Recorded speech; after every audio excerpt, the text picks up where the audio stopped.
Welcome to In the Word, a study of the International Bible School lesson. Join Dr. Lee Magnus, Professor Emeritus of Bible, and Dr. Bill Gwaltney, Professor Emeritus of Bible, both from Milligan College, as they bring you their thoughts and knowledge of the study of the Sunday School lesson for the day. Now, here is Dr. Gwaltney. Good morning again, and welcome to In the Word. We have been having a study on the theme of faith, and we will continue that theme this morning and in a very interesting story about two kinds of fellows that go to the temple to pray. Dr. Magnus is here, and we're two fellows. I don't know which one is the Pharisee and which one's the publican, but we'll find out. We'll work on that as we go along. We're so glad to have our viewing audience with us this morning, and this is a story that has always been a very, very interesting story. It's a familiar story, but every time you look at one of these stories, you see something a little deeper about it. So yes. I think we'll have some good insights today. We're still in the Gospel of Luke. Exactly. And let me just remind us all that Luke is very interested in what I call them is mountain people and valley people. Because early in his gospel, not mountaineers, not mountain men, no. But early in his gospel, he uses this beautiful metaphor about how the coming of the Messiah will bring the mountains low and fill up the valleys, raise up the valleys. Which is an idea coming out of the book of Isaiah. Exactly. And the way Luke uses it is that Jesus has a way of humbling the haughty. Yes. But elevating the faithful outcast or the lowly. Yes. Another way to look at this is what I call a kind of theology of reversal. That's true. In which and some call it reversed. Some call it a theology of leveling, too. Yes. That there's kind of a leveling that's going on here. But we've seen this already, of course, in some of our lessons, like last Sunday's, where a lowly man who was a leper, an outcast as a leper, and a Samaritan. So he was kind of a double or triple outcast, where he comes back and shows the kind of gratitude that a kingdom person really should show. And Jesus honors him. He elevates him, as it were. So Luke is rather a spokesman for the society, that part of society that is looked down on by other parts of society. They're the ones who are considered to be less deserving of grace. You can call them, marginalized or outcast or without clout. Yes, just the lowly and the lost. Well, and here we go with another story along that same line. Right. The verse right before our passage today is interesting to me. It's Luke 18:8, and it ends with these words.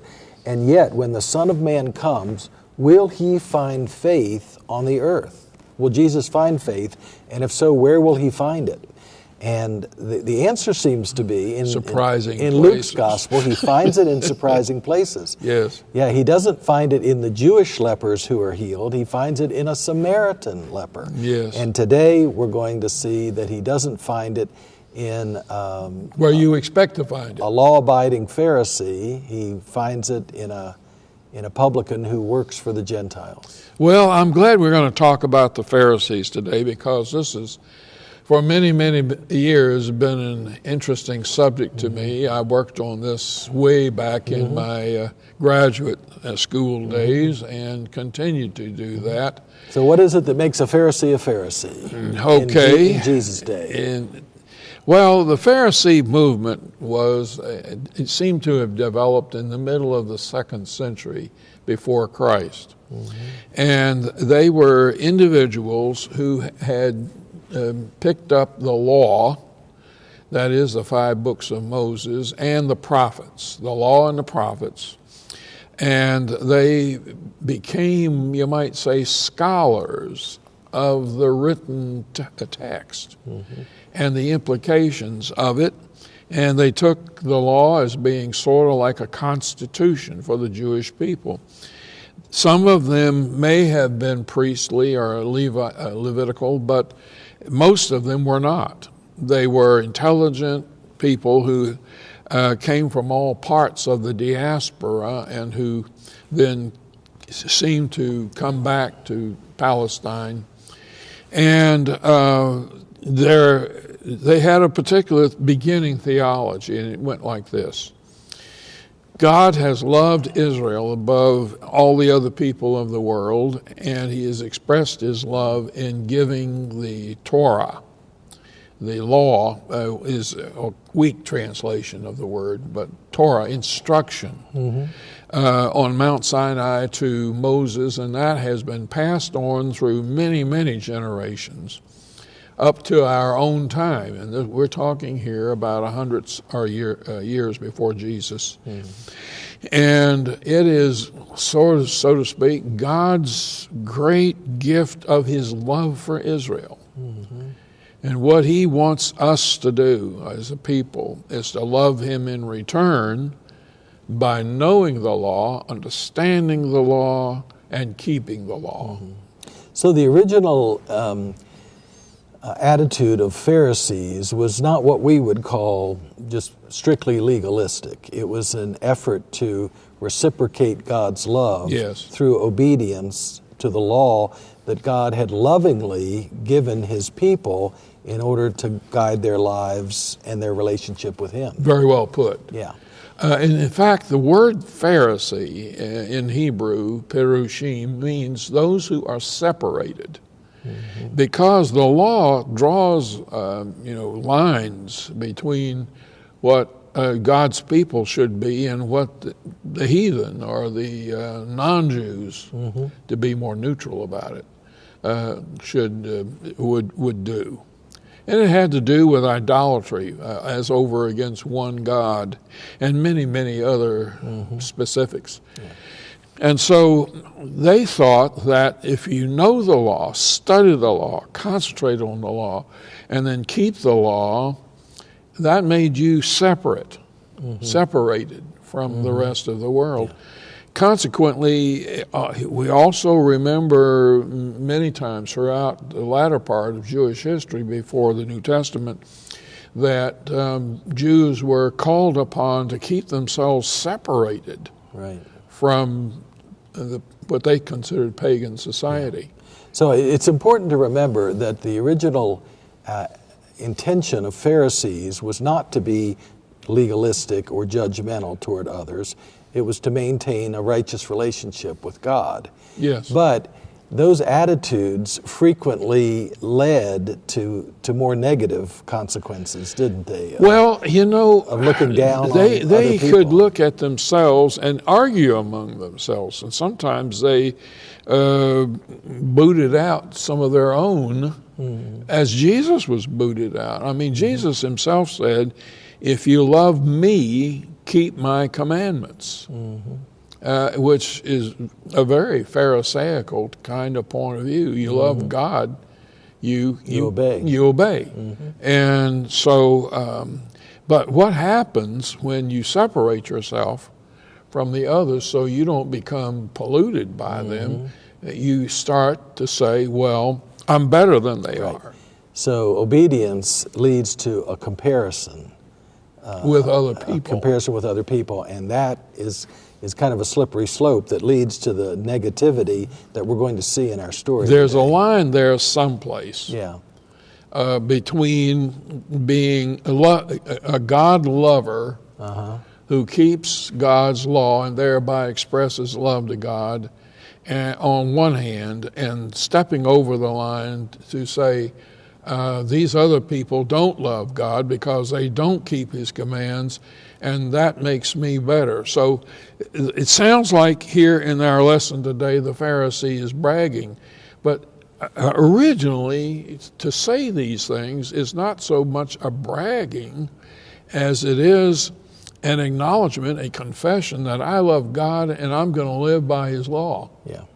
But, now, I've been the devil's advocate here. No, but and that's good, because our tendency when we read the New Testament as Christians is just to think of the Pharisees as the bad guys. And in many ways, they weren't the bad guys, and Jesus was very close to the Pharisees in thinking in some ways.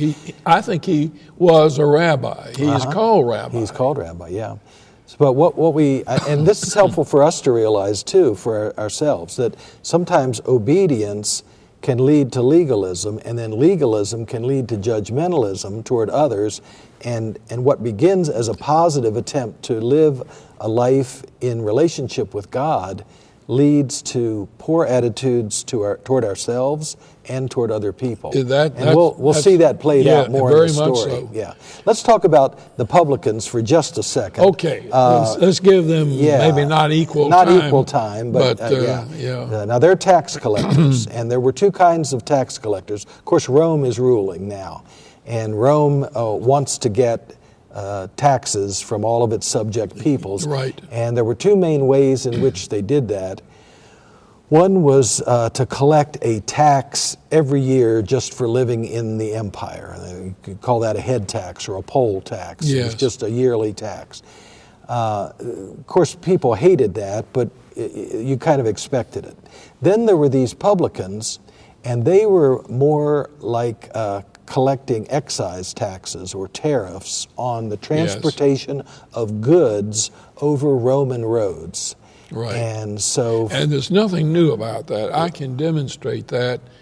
I can demonstrate that from as early as about 1900 BC. No. As caravans were shipping materials from Mosul, that area, all the way over near to Ankara in Turkey, and every time they crossed a border, they would have to pay a tariff to go onto new territory. And these fees were a nuisance, and there were those who tried desperately to get around them by traveling what came to be called the danger road.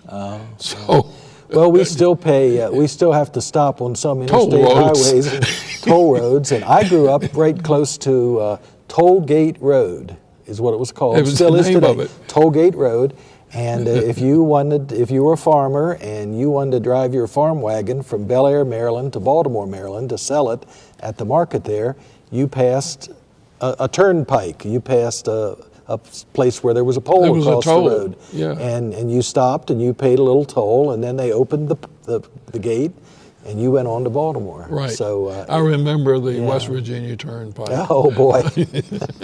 You still have to pay for it. It's just a little straighter than it used to be. Well, these guys were publicans then, and we might think of Matthew, who sat at a toll booth on the Roman road as it passed near Capernaum. Yes. And every time a fisherman or a farmer passed between their farm or the shore and the town of Capernaum, they had to stop and pay Matthew a little bit of money toward the Roman government. I wondered how many fish he took. I don't know. For a toll. But these people were very, very irritating to them.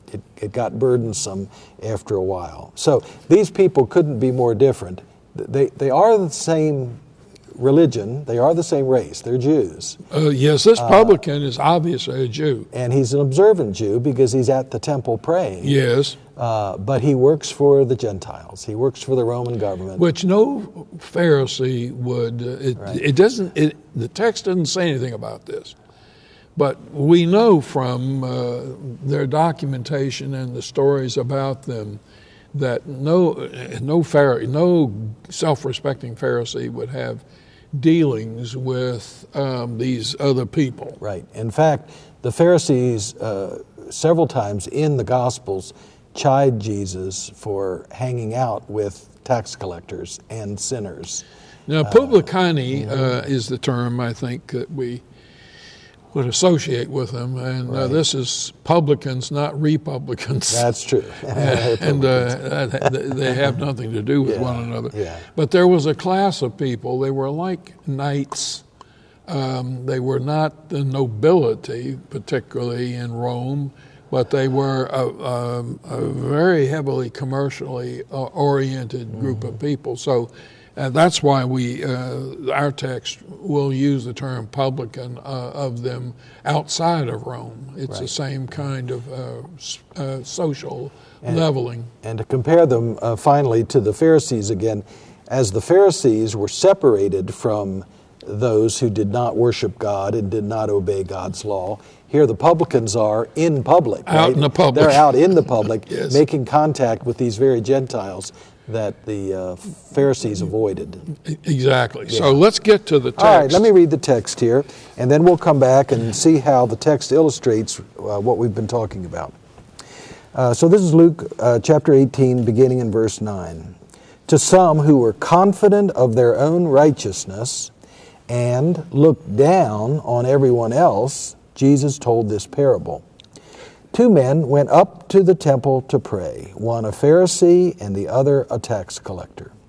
The Pharisee stood by himself and prayed, God, I thank you that I am not like other people, robbers, evildoers, adulterers, or even like this tax collector. I fast twice a week and give a tenth of all I get. But the tax collector stood at a distance. He would not even look up to heaven, but beat his breast and said, God, have mercy on me, a sinner. I tell you that this man, rather than the other, went home justified before God. For all those who exalt themselves will be humbled, and those who humble themselves will be exalted. Okay, that's a real short text, which we can really dig into. Yeah. This word for confident, comment on that. In what way does the confidence express itself? Well, it's a word for boasting. Okay. Yeah, it has the idea of kind of kind of an arrogance, and they were relying on themselves. They were confident in themselves of their own righteousness, and this is going to be one of the keys in this story. The word righteousness appears 3 times in 3 forms in this short text. 3 different forms? Yeah. The first place is here in verse 9 that you're referring to. They were confident of their own righteousness. The word righteousness in Greek refers to a right relationship with God. Okay. So that's a good thing, isn't it? A relationship with God. Going back to the Hebraic idea of righteousness is essentially the same. Okay, good. Then the next time the word righteous appears is in verse 11, where the Pharisee says, I'm not like other people, robbers, and then the word in the NIV, evildoers, is actually the word unrighteous. So he's not only proud of his own relationship with God, mainly demonstrated through obedience to the law, but he's not like this non-righteous. He's contemptuous of people who are unrighteous, non-righteous, who don't obey the law either to the same extent or in the same way that they do. And look at what the Pharisee points out as being the summation of his righteousness. That's down in verse 12. I fast twice a week, and I give a tithe on all that I gain. Now, that's very interesting, that because other rabbis talked about, there's 613 commandments in the law, and there was one rabbi who spoke about the tithing on the smallest little thing is as important as the biggest of the 10 commandments and all the rest. So don't miss this little one out of the 613. While you're busy with the big ones. Jesus had a different attitude toward that than the Pharisees, because he makes a distinction between the weightier matters of the law and the lighter matters of the law. Exactly. And he said, you Pharisees are good at keeping the minutia, the lighter matters of the law. And that's what this is talking about. Exactly. Because these fastings on Monday and Thursday are optional. By the way, I had a teacher who was in graduate school who was roly-poly. He was as big around as he was tall. And the doctor told him that he had to go on a diet. So he voluntarily took up this Jewish fast practice of fasting on Mondays and Thursdays and lost weight. Well, good for him. So our audience may be interested in Well, you could write a book about this, the Pharisee diet. There's always we always need a new diet. There are many other fasts too. I mean, there are many fast ways. Yeah. But let me mention, that's minutia. It is. And then tithing everything. You see. Let me mention the third place where Yes. righteousness reappears, and that's in verse 14. I tell you that this man, that is the tax collector, Yes. rather than the other, that is the Pharisee, Right. who was so proud of his righteousness, went home justified. And that word justified is the very righteous. same word righteousness. Right. Went home righteous. Yes. So we begin with a Pharisee boasting in his relationship with God, and then it moves to looking down on the publican, whom he regards as being out of a relationship with God, unrighteous, unjust, and Jesus, as you said earlier, reversing the whole thing and saying, no, it's this humble, repentant publican, tax collector, who actually is standing in a right relationship in other words, with God. God admires the humble Yeah. more than the self-righteous. Well, there's another thing about this Pharisee. You notice two men went up, and the Pharisee stood by himself. Yeah. That's the separated idea. Perushim. Yep, He was parush. They're He separated. was separated. Yeah. And prayed. Yeah. Prayed to God, and it's almost like he is praying with his head up. Because again, the contrast is the tax collector who is humble and realizes his flaws, stood and would not even lift his eyes to heaven, So even which his- suggests that the Pharisee did. Yeah. So the Pharisee has kind of an arrogant, perhaps public, look at me, I'm praying, and the Yes. Pharisee has a more the publican has a more repentant. Yeah, he posture. is standing Posture, yeah. in a more humble posture. Verse 9 is interesting because it shows how obedience, sincere obedience, can become something negative. Verse 9, That's exactly right. To some who were confident of their own righteousness and looked down on everyone else. And that states it so perfectly. There's nothing wrong with obedience to God. Of course, we're called to obey the commands. But it's so easy for obedience to become arrogance.